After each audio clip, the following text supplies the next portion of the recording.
The train, for its type, is the most powerful vehicle on land.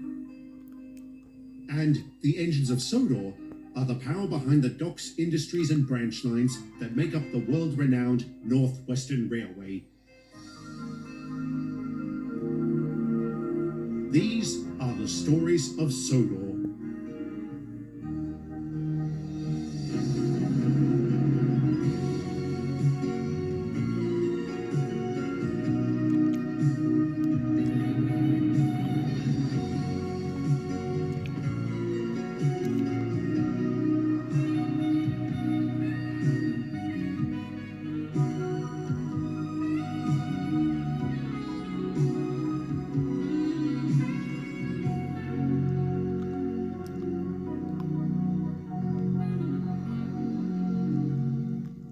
Chaos isn't music to anybody's ears.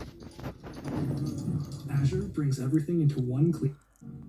For the longest time, I had always been skeptical of the phrase, "there's no such thing as bad publicity." Then disaster struck the Skarloey Railway, and I saw firsthand how true this was. News of Andreas' death made the headlines, and the SKR was swamped by visitors, many of whom offered their condolences to the engines. I'm pleased to say the immense outpouring of support helped them work through their grief. Moreover, the ongoing expansion throughout the Natwin Valley kept the chaps busy. On that note, they continued to make very good progress over the following months. Even the onset of winter did little to slow them down. That's not to say it was smooth sailing the entire time, or that mistakes weren't made.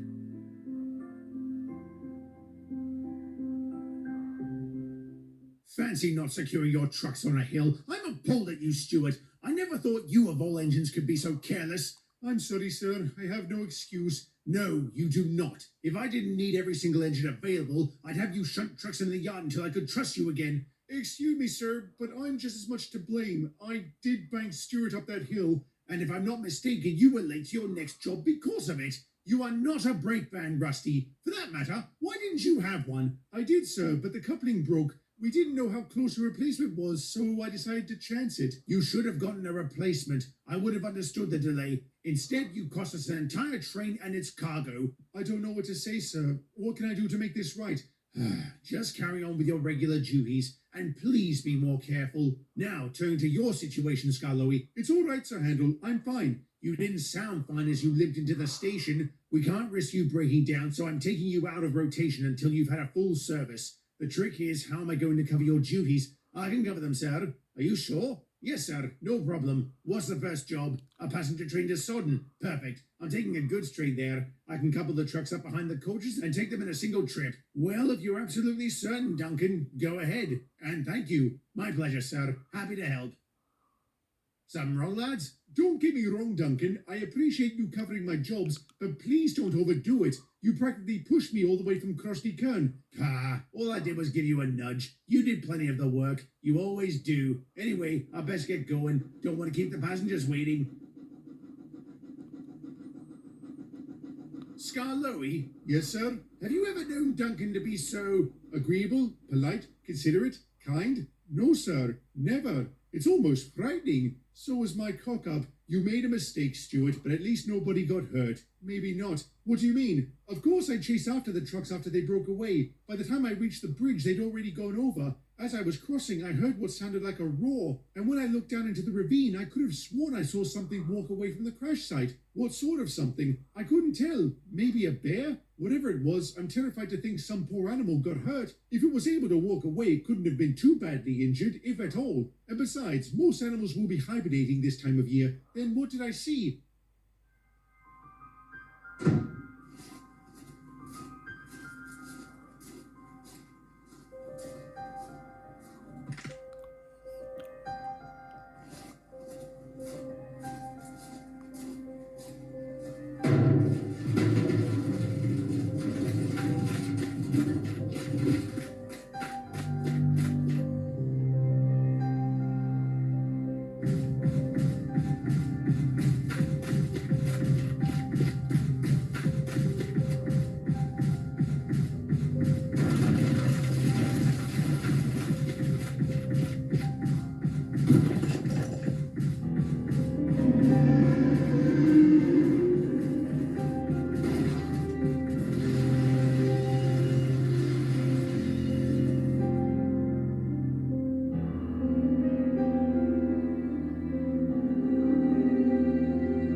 What happened to him? Let me put it this way. They found his head 6 feet away from his body. Good grief. What could have done that? There were clumps of fur around the site, so maybe a bear? A bear? Hold on, Rusty. I know what you're thinking. This can't be because of what happened with Stuart. Are you so sure, Duke? I've never been a fan of coincidences. Because they don't exist. Oh, hello, Jack. What brings you here? 'Tis the season, Reneus. Fog's more common this time of year. Sir Anders asked me to do some work around your line. Well, I can't think of a better man for the job. Oh, have you met Rusty by any chance? Can't say I have. Hello, Rusty. Hello, Mr. Bailey. Nice to finally meet you. I've heard a lot about you. Funny how relics are always so well known. And don't call me Mister. It's Jack. All right. So, Jack, you don't believe in coincidences? No, and I'll tell you why. You heard about the owl that hoots every time Mr. Fogg is about to roll in? Yes, it's never been wrong. That can't be coincidence. You have a point, but I find it hard to believe a wild animal would carry out such a precise attack. Regardless of what did it or why, it poses a serious threat. A group of hunters have already been organized to track it down.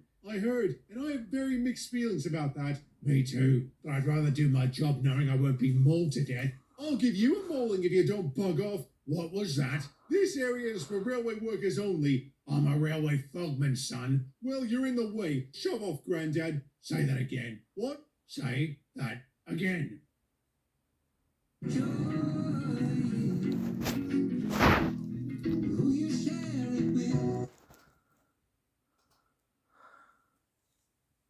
Can you please just move? I'll do you one better. I've got some time to kill, so I'll give you a hand.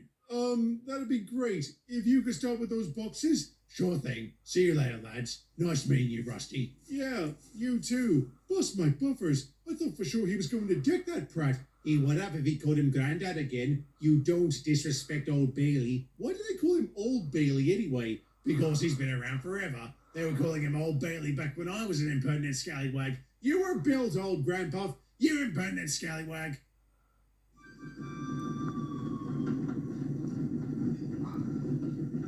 I don't like this. This what? Being out in the dead of night with a dangerous animal on the loose. Oh, come off it. We're not talking about a rampaging rhino here. I'm sure you can survive a bear. I'd also survive getting hit by a bullet. That doesn't mean I want to get shot.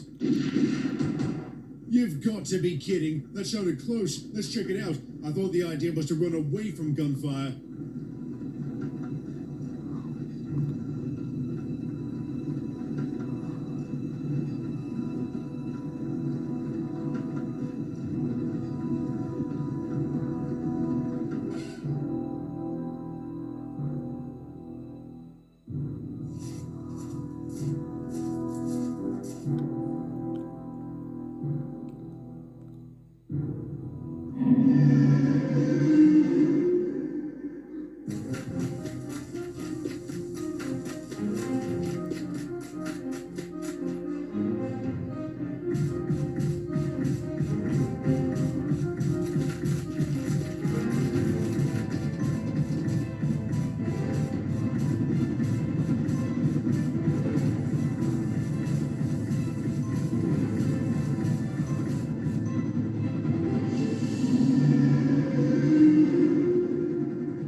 What happened? We've been following it all day, but each time we closed in, it gave us the slip. We thought we finally had it. Then, all of a sudden, it came out of nowhere. I think it led us into a trap. How can a bear? That was no bloody bear. It was 3 heads taller than me and just as wide. It walked on 2 legs and was covered in dark fur. It had a face like an ape, with fangs jutting from its lower jaw. Looked like something straight out of hell. And it got my mates. All right, all right. I've called the police and they're on their way. In the meantime, let's go wait in my office. Don't worry. We'll do all we can to help find your friends. If they're even alive.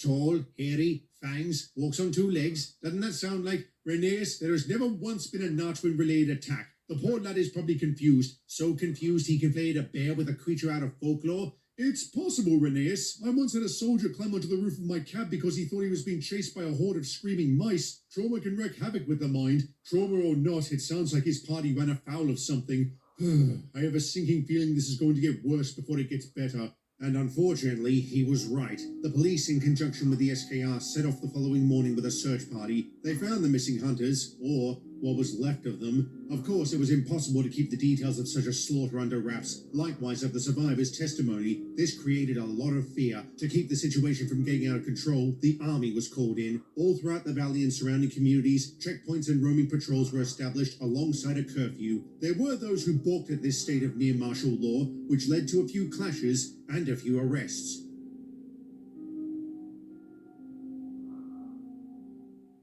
He didn't. He did. Clocked him right in the jaw. Took 3 troopers to hold him back, but he kept on fighting. I heard old Bailey was a hard man, but fizzling fuses. It's also absurd bringing in soldiers to catch a wild animal. This is a little more than a wild animal, Duncan. Sorry, I worded that wrong. It's just using force to break up protests always rubs me the wrong way. Why's that? I don't mean to be rude, Rusty, but I'd rather not get into it. What am I saying? It's a bit late for that. I'm sorry I was rude to you when you first arrived, and thank you for your help when I derailed back in the gorge. Don't mention it. It's what I'm here for, and I'm very glad of it.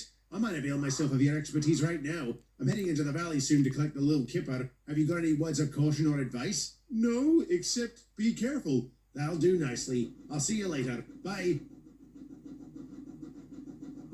Bust my buffers, I am completely at a loss. It's like someone flipped a switch. Have you noticed he's been this way since Andreas died? How did Stanley put it? Trauma can wreak havoc with the mind. And what he said just now about protests being broken up. Has anything like that ever happened around here before? No, never. Maybe he was talking about his old railway. Where was that? I don't know. He never told us. We tried asking, but he always told us to bug off. And Mr. Sam was always cagey about where he got him from. Since he's so much more agreeable, maybe we can ask him now. Maybe we'll do it tonight.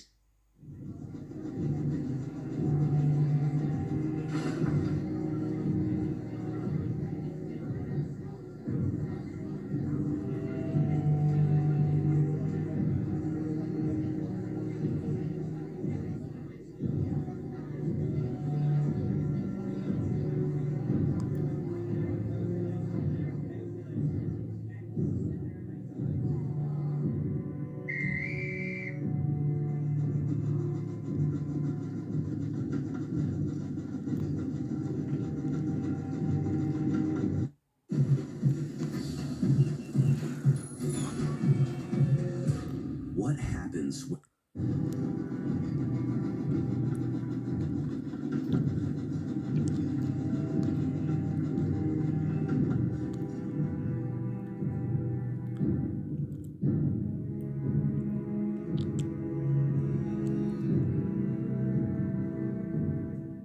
What do you mean missing? Exactly that. He never came back. They phoned Polwich and they said he left. Nobody's seen him since. That's impossible. An engine doesn't just disappear along with its train, unless they've run afoul of something. You don't think, bust my buffers, we need to do something. I say we go look for him. Now wait a moment. What's there to wait for? One of us is out there. Right, out there with a killer monster on the loose. You really want to go searching for one and risk bumping into the other? If that happens and it's prepared to throw hands, I'll be happy to oblige. Rheneas, I'm sorry, Scar Louis, but I'm tired of living in fear. Whatever's out there, it's time we showed it who's in charge. That would be Sir Handel, and he'd go balmy if we did this. Well, I haven't seen him for hours, and since he isn't here to stop us from going, I say we're in the clear. You can count me in, and I can't let you two have all the fun. Are you going to be all right? I'll manage. Are you coming, Ivo?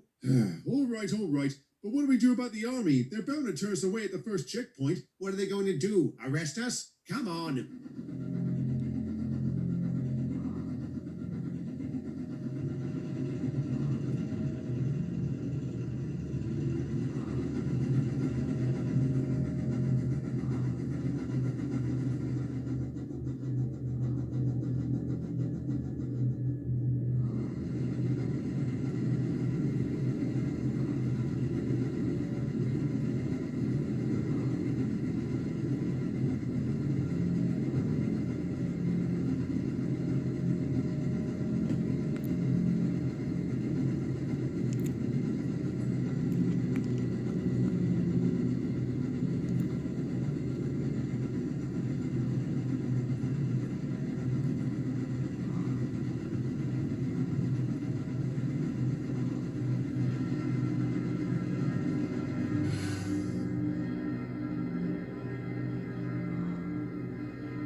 Where are they? Maybe this thing got them too. I don't see any blood or bodies. Very strange soldiers would leave their posts. Who cares where they are as long as it's not here? At least we won't have to worry about them. Agreed. I suggest we split up. You two take the left line, Ivo and I will head right. Yes, splitting up, that always ends so well. Oh, shut up, Ivo. Come on, Rusty, let's go.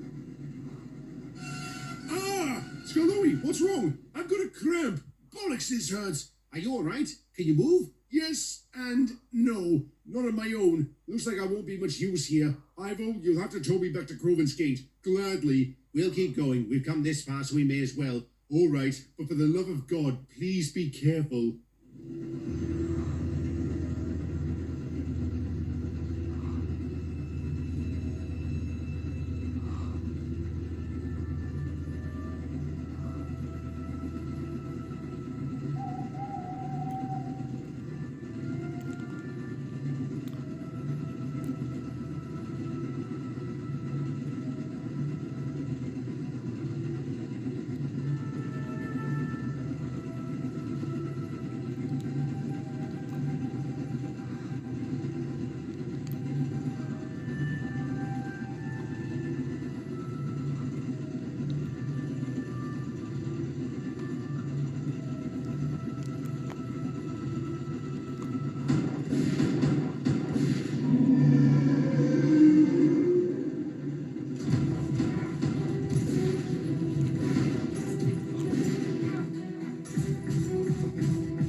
Fizzling fireboxes, what is going on out there? The more immediate question is, what is going on here? What's all this about you four gallivanting about the valley in the middle of the night? Are you moonlighting as park rangers? No, sir. We went looking for Duncan. Duncan? He's missing, sir. He hasn't been seen since yesterday. Wait, you didn't get my message? Message, sir? Oh, I am so sorry. There must have been a breakdown in communication. Duncan's all right, relatively speaking. He had an accident in the valley. He collided with a lorry. His condition was too severe to risk bringing him back by rail, so they loaded him onto a flatbed. Are you saying he's been at the works the whole time, sir? Yes. I'm guessing nobody noticed him arriving by road? Very strange and frustrating. Well, where have you been, sir? You've been gone almost as long as Duncan. The lorry he collided with belonged to the army. I've been trying to wrangle details of the crash out of them ever since. What have they said? That their lorry broke down at a crossing, and Duncan, who was apparently speeding, ran into it. I call rubbish on that, sir. I would too, but